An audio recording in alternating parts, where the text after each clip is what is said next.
They gave instructions in the dressing room. Do you have any questions? I got a question. You got any excuses tonight, Roy? Let's not ask questions like that. Let's touch the gloves and go to work. Tonight, Roy? Let's go to work. Antonio Tarver wants to correct the scoring of the first fight. Roy Jones, in effect, wants to avenge a victory that was too close for his comfort. Let the fisticuffs begin. They don't want to wait for the bell. Emmanuel, you seen that before? I love it. No, I've never saw it, but I would like to see it more often. Never seen it. I got a question. You got any excuses tonight, Roy? What a start. Oh, he's very, very confident.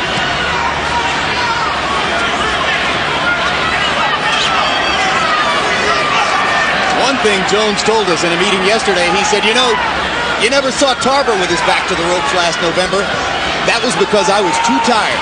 He said, tomorrow night, I'll put Tarver against the ropes. And one of his most effective punches sometimes is that counter jab of Roy's. Whenever a southpaw jabs, he likes to counter it real quick by slipping and then shooting his own jab very fast. Now, they feint and face each other and feint again, and the crowd already rested, wonders what's going on. But Larry, what's really happening here is that you have two natural counterpunchers against each other, That's right. And Roy Jones is taking a more positive, aggressive stance, but he's not throwing any punches yet. Neither is Tarver. Neither man wants to go first. Finally, Tarver leads. After about a minute, we see a punch. Yes, both of these guys are really technical fighters anyway by nature, so this is only normal for them to fight this way. You have to remember that what made the first fight dramatic was the jeopardy that Jones was in. A lot of it was this kind of posturing and looking for position. And up until the time that Roy would actually go to the rope, a lot of the first fight was this way, until Jones would go to the ropes and say, come on and throw your punches, Antonio. And there were boos in the house during the first fight from time to time. And already Jones is much more active and much more effective in round one. That was the case on November 8th, when he seemed totally out of it those first two rounds. And trying to keep the fight right in the middle of the ring where he has an advantage. Straight right hand upstairs, straight right hand to the body. The straight right hand won the fight for Jones in November because he needed to win it that way, pecking to the body over and over with the right hand. But Roy's not going to the ropes at all so far in this fight. And I don't think he's going to be on the ropes hardly at all, particularly early in the fight. If it does, it'll be late on. Well, if he has the stamina to stay on his feet and move, he'll do it. Now they're fighting in the center of the ring, and his hand speed and foot speed is being a problem for Tarver to deal with. Because at this weight, there's never been hand speed and foot speed like Roy Jones.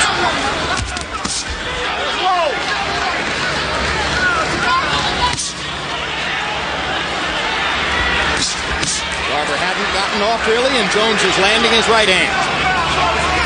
So even though much of the first round was a phony war, posing and staring and looking, Jones has scored enough.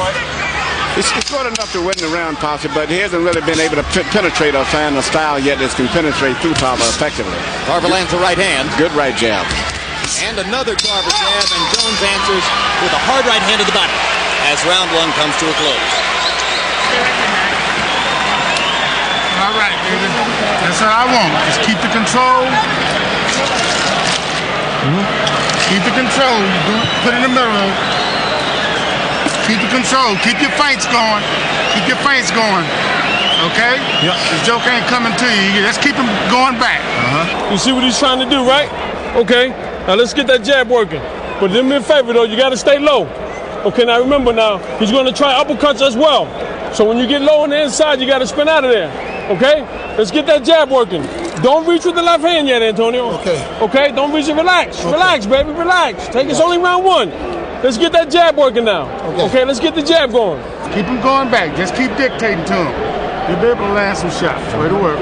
Way to work. Use your jab a little bit, son, though. Feint, jab. Get your range, get them big shots off. All right? Keep that still going, Joe. Okay.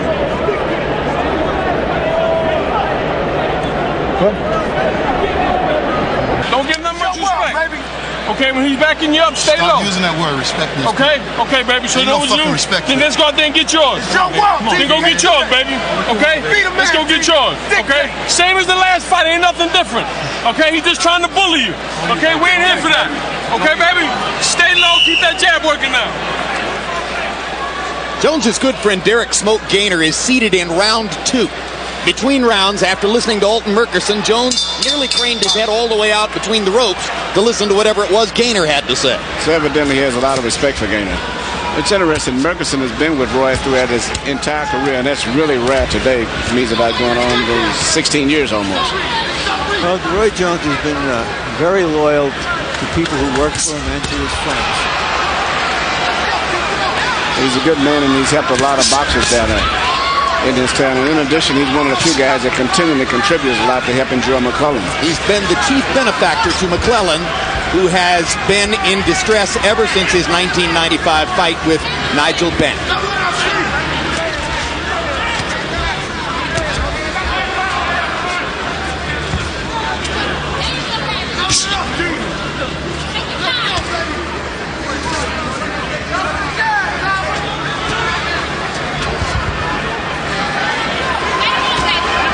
Now in round 2, very much the same kind of action that you saw toward the end of round 1. Tarver stalking now more aggressively, more concertedly, and seemingly accepting the role of the leader in the counterpuncher's war. And there's a hard left hand by Antonio Tarver.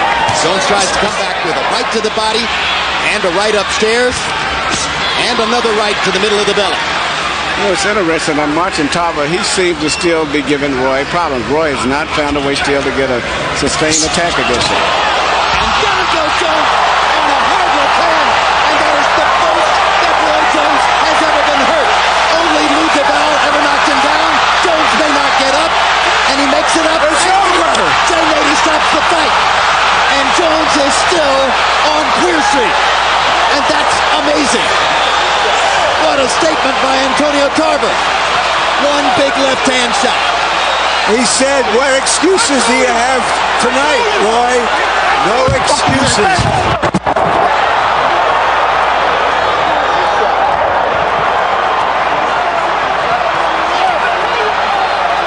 Alton Murchison said, Roy Jones has gotten old, and you could see it because he was throwing one punch at a time, and he was measured by Tarver. And he never found a way to really get through to Tarver. And Tarver just patiently took his time and really straightened up.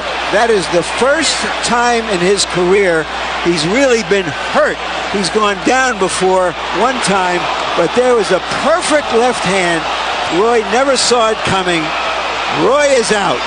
And Roy may be out of boxing. And that's why Tarver wanted to be the counterpuncher, because he answered Roy's right hand with a perfect left-hand shot that knocked Jones out. There it was. One previous knockdown against Lou DeVal, that was a flash in Madison Square Garden in New York. This is the first time Roy Jones has been hammered by a power punch, and it's cost him a fight.